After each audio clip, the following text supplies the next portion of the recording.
All right, today we're going to review how to find the slope or the constant rate of change from a graph.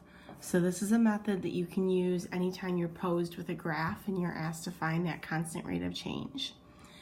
The first way that we can find the constant rate of change or the slope is through the rise over run method.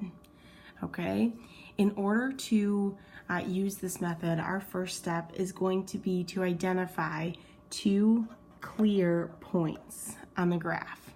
Now, what I mean by that is I want to pick 2 points on my line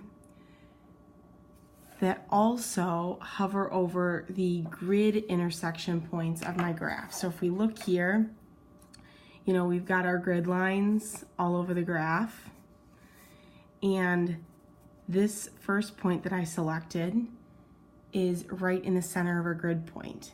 And this second point that I selected is right in the center of a grid point.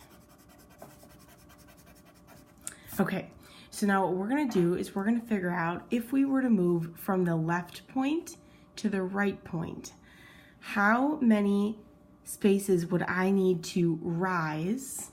Okay, so here I want to pay close attention to my y-axis, and I'm starting at 3. And I'm rising all the way up to 6. So I'm rising 1, 2, 3 spaces. And then I'm running over the side, again, paying attention to my axis labels. I'm running from 2 to 4. So I'm running 2 spaces over, okay? In this case, I'd take the vertical change, which is how much I changed vertically, over the horizontal change, which is how much I changed horizontally, and my slope would be 3/2, okay?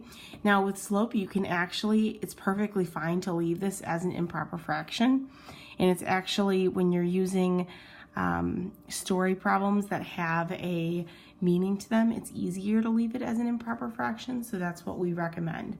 But there you go, you just found the rise over the run, which gave us a slope of 3/2.